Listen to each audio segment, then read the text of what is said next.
Hello and welcome. You're watching Left, Right and Centre. I'm Nidhi Razdan. Well, it has been an unprecedented confrontation between the government and the judiciary for several months now. And it's taken a sharp turn today as well, with Law Minister Kiren Rijiju saying at a public event in the national capital that while politicians go back to the people and face elections and therefore are accountable to people for their work, judges do not face any public scrutiny. Once they become judges, they remain judges. They don't have to fight elections, but that the public is also watching their actions, watching the work they do. And in this age of social media, as he put it, it's not going to be easy to hide anything. Now, it comes just a day after the Law Minister actually tweeted a video of a retired High Court Justice Sodhi's interview to a YouTube channel where Justice Sodhi had said that he believes the collegium system of appointing judges is unconstitutional and very strongly criticized the lack of transparency in the way judges are appointed. The Law Minister had tweeted this on Sunday, this video, and described it as a sane point of view, further escalating tensions with the judiciary. However, Justice Sodhi has today in fact said that the Law Minister shouldn't be firing off his shoulder, that he does believe that the collegium system is unconstitutional, and he goes on to explain why he believes that it lacks transparency. Now, for a long time, as I said, for months now, this confrontation has been escalating between both sides. But where is it heading? That is the big question. The government says, or it has at least said on the floor of the House in Parliament, that it's not planning to bring in a new law to appoint judges like the one that the Supreme Court had struck down earlier. The Supreme Court is definitely hitting back. We're seeing the way they made public, again in an unprecedented way just last week, the recommendations or the reports of the Intelligence Bureau and the RNAW on judges who they wanted to appoint to different high courts, and, put that out in public domain. One judge being, sort of rejected by the centre because of his sexual orientation, another because he had criticised the Prime Minister, or he had shared an article which was critical of the Prime Minister. Well, joining us first on the programme today is Justice Deepak Gupta, former judge of the Supreme Court. Justice Deepak Gupta, to you, I begin by asking what you make of the Law Minister's comments today. Once again, raising this issue of judges, their appointments at this public event, saying that judges do not, face public scrutiny the way politicians do, but that the public is watching. Yeah. I think, first of all, this is not one odd statement today. It is a series of statements, not only by the Law Minister, but by other high functionaries, aimed, in fact, I've written about it, that it seems to undermine the independence of the judiciary, the independence and the strength of the judiciary. But that has not happened. Maybe they're rocked by what the collegium has done and, put out in the public domain what you pointed out, the various factors which had weighed with the government for rejecting names. Having said that, everybody is entitled to their point of view, and some people can say that, yes, the legislators are elected, parliamentarians are elected, whereas judges are not. But that is the way we have chosen in our constitution the judiciary to be. Unlike the American judiciary, where at the district level a lot of people get elected as judges, when the constitution was drafted, it was felt that judges should not be elected. They should be judges for long. And there are many, and in most countries, judges are not elected, especially to the highest courts. And therefore, I don't see, this is no argument actually. This argument is without any basis that we get elected, so we represent the voice of the people. See, this bogey which is being raised about the will of the people, I think let it be made clear that even the ruling government does not actually have the strength in numbers to say that it represents the will of the people. We have the first past the post system, and in that sense they have been elected according to the constitution to govern the country. But they can't say they represent the will of the people, because as I read today, they've only got 37% of the votes polled. And if you look at it in comparison to the entire electorate, it would be approximately 25%. So you have the support of 25%. Further, we never go to elections on these issues, whether the collegium should be there or not there. This is never an election issue. I mean, But I sir, don't can see I how ask the you- will of the people comes into this play. Can I ask you, because this is very important what you're saying, and you're not holding back clearly. I can see you're being very forthright and blunt on this. But before I come to the merits and demerits of the collegium system itself, as you said, you don't see Kiran Rijiju's comments as being a one-off. Clearly, there have been a series of them. The vice president has made them. So there is something more at play here. What do you think that is? What do you think that the government wants to do? Do you think they want to bring in a new law to deal with judicial appointments? Are they testing the waters? Is this a trial balloon? What is it? I think they're testing the waters. They're also testing what the public feels like. What's the reaction? Will the court sort of cave in and sort of agree with them? Sometimes you had NJAC, then you had this, why can't we be part of the collegium? Though I think the law minister later clarified that it was never an intention to say that they should be part of the collegium, but they warranted an entry and to discuss matters. In fact, I am not too much against that, where the government representative, maybe the law minister or any other representative, sits with some members of the collegiums and discusses names which are controversial. You can't have a discussion on every name. If the government approves, fine. If the government sends back a name and the collegium reiterates, then there could be a discussion. I don't see any reason why, because there are many things, Nidhi, which cannot be said in writing many times. When you are appointing people to high offices like judges of the High Court and the Supreme Court, sometimes you don't want to say things in writing.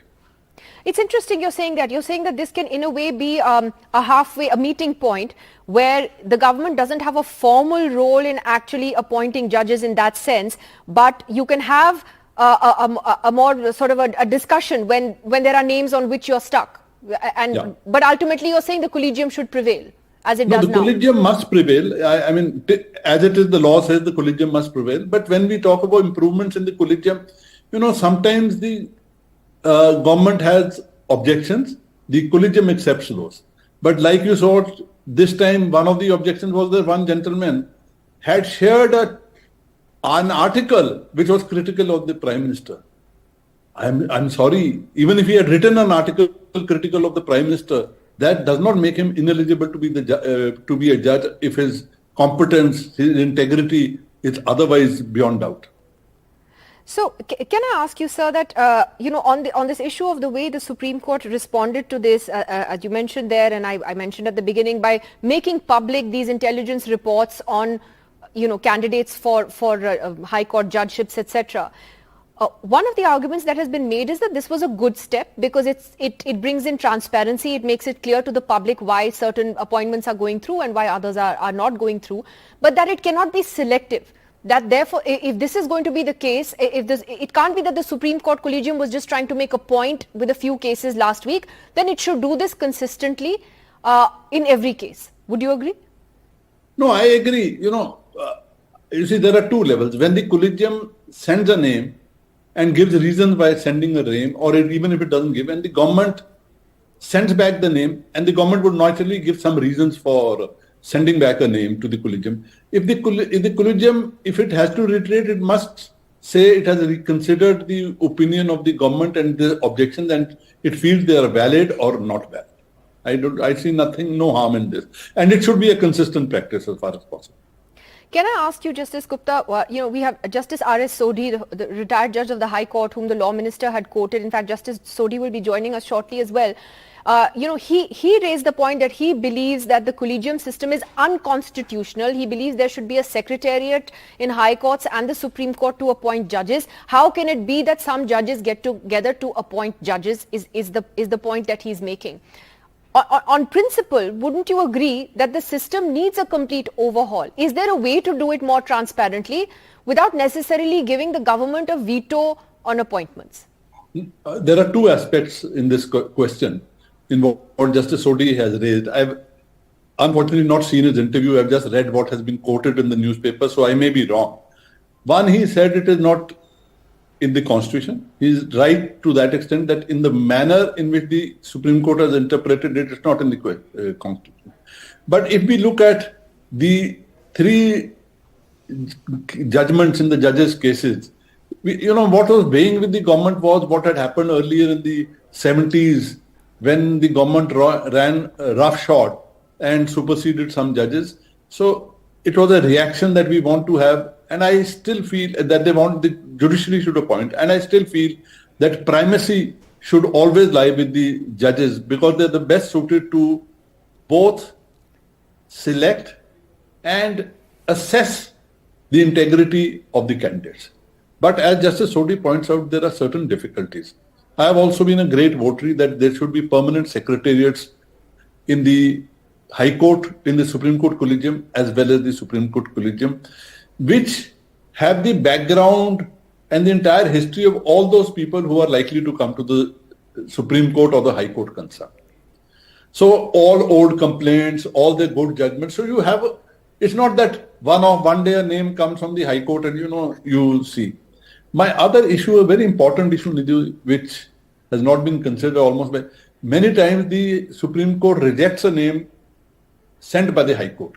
It has happened to certain names which I sent as Chief Justice of the High Court, and I had to convince one or two of those people with great difficulty to give up lucrative practice to accept office, and their names were rejected. And I never found out the reason why they were rejected. I think there should be a dialogue between the Supreme Court and the High Court also, that you've recommended this name, we are not agreeable to this is our view, what do you have to say? It just can't be that you just say, we don't agree and this name is not being. No, absolutely. And in fact, we've had former High Court judges on this program only weeks ago, quoting exactly the example that you gave, with this feeling about a lack of transparency. But Justice Deepak Gupta, where does this confrontation go from here? Because it is rather worrying to see it. We are the world's largest democracy. To see this kind of confrontation between two big arms of our democracy. How do you see this ending?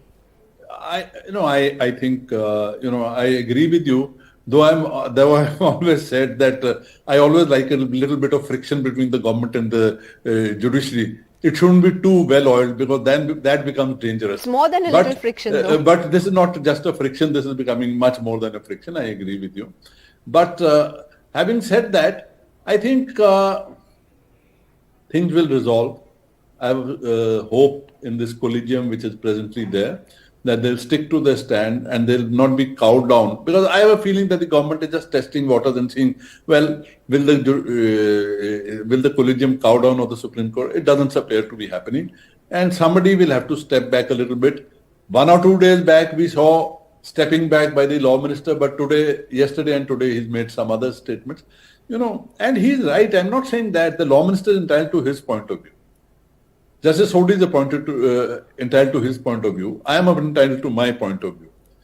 But if there has to be a different point of view, this shouldn't be a slanging match and in the media. It should not be taking pot shots in the media. If the law minister has any difficulty with the system, he should write to the Chief Justice. He should seek an appointment, or they can both meet, sit together, and say, these are the issues we raise, and let's see what has to be, how do we go forward?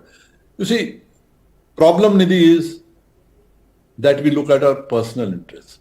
If all of us, whether it be judges, whether it be politicians, whether it be lawyers, if all of us looked what is best for the institution, what is best for the High Court concerned, what is best for the Supreme Court concerned, and merit is taken into consideration, obviously in the context of diversity and giving gender equality a proper place. If you look at all this, I don't think there should be any place for confrontation. Can I ask you? But if you look only at merit, the problem becomes when you're not looking at merit and you're looking at other things. Then there is a problem. If I could ask you a somewhat, how to put it, maybe a sensitive question, which is that is the higher judiciary and the Supreme Court in particular partly to blame for the position it finds itself in today vis-a-vis the government? I'm asking this not just because of the way judges are appointed, but because of this perception that the Supreme Court is not taking up sensitive matters that could make it awkward for the government, whether it's electoral bonds, Article 370, other such cases that should have been settled a long time ago. It took forever for a demonetization verdict to come. There are questions about how a former Chief Justice of India retired and immediately became a Rajya Sabha MP. So has the judiciary... I'll not get into the law. No, but I'm not saying specifically this. I'm saying that has the higher judiciary in a way in a way got a little compromised over the last few years, to be very honest, I won't, with all I due won't say respect? I won't say compromised, but I've always said this and I repeat here today that the Supreme Court has two roles. One is that adjudicator of disputes, which has been doing quite well, but is also a protector of the human rights of citizens. And in my opinion, well, they've lagged behind a little bit or a little more as far as being protector of human rights are concerned. I mean, the issue of the taking away Article 370, why should it hang fire for so many years? It's a small issue as far as it is legally concerned. But one way or the other, once it is decided, it will settle what is happening in Kashmir.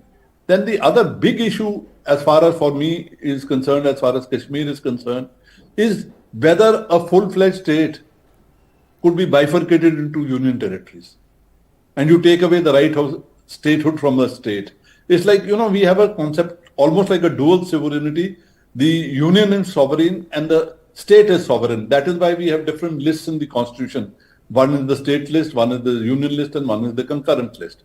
Now you take, does the union have the power to denude a state of its right and turn it into union territory? That's a very important question. These need to be decided.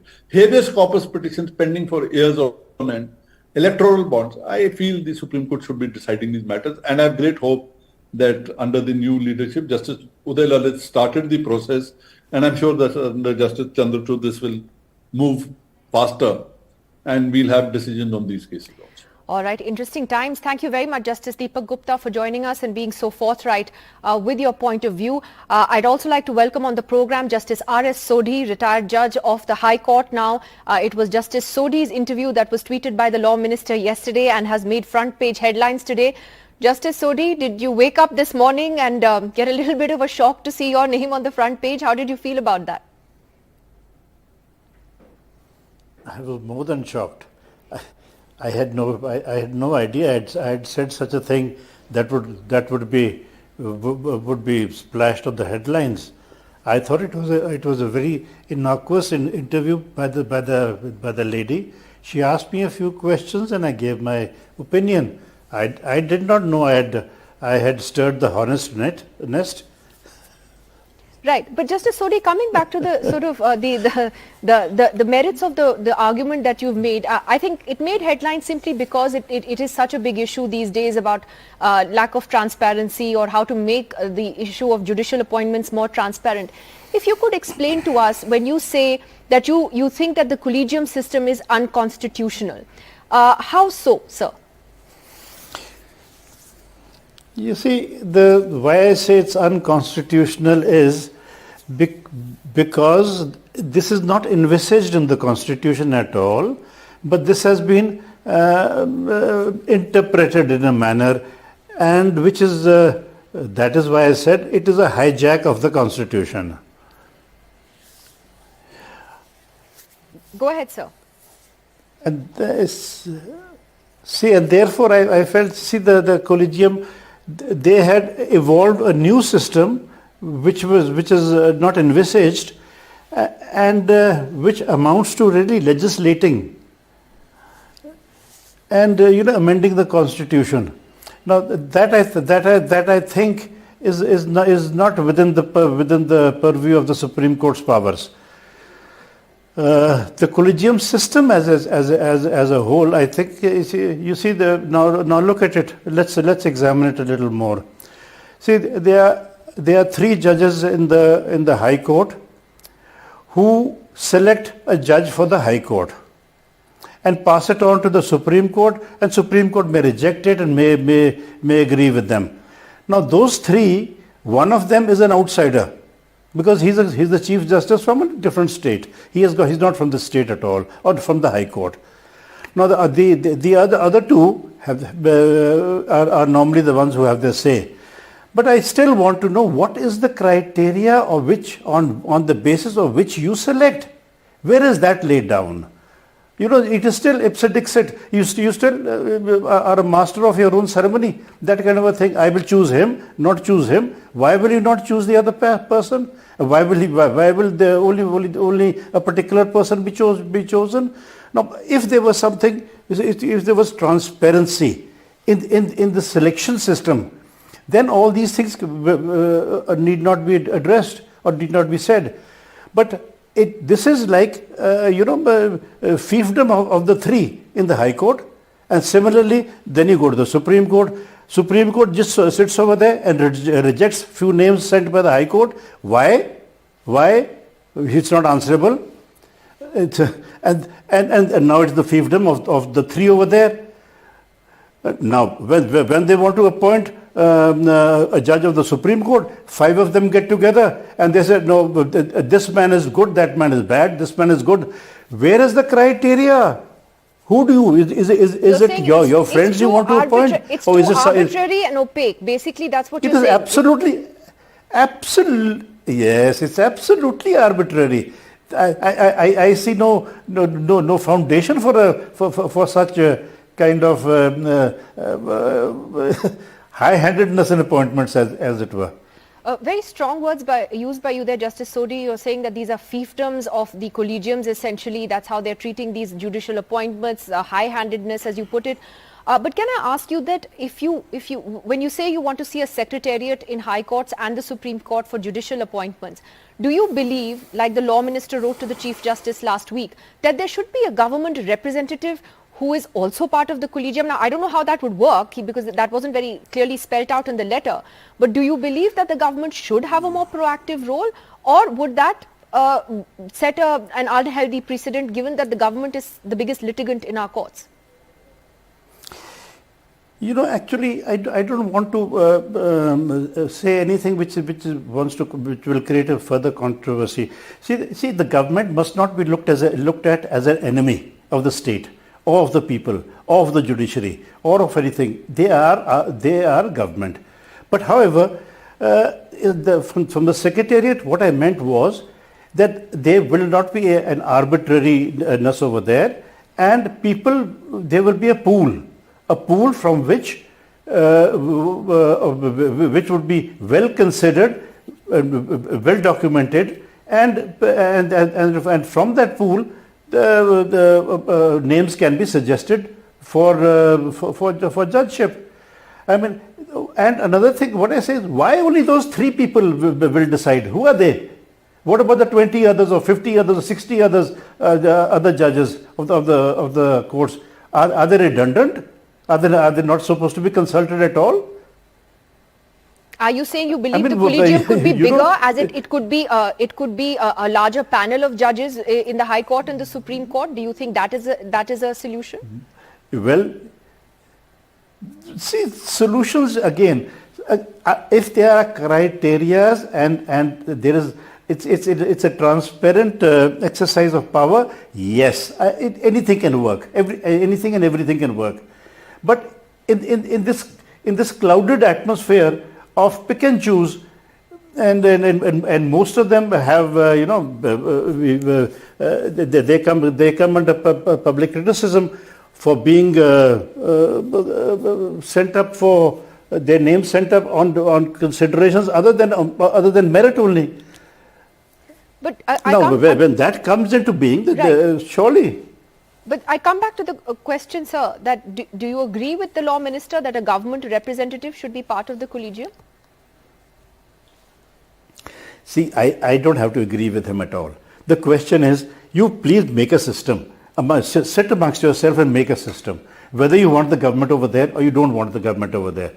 But if you don't want the government over there, then mind you, you are the ones who are appointing yourself. Is it ever done anywhere in the world? Anywhere in the world, or in any organization, in any country, in any democracy, can you keep on appointing yourself? It's just not done. You must have some kind of.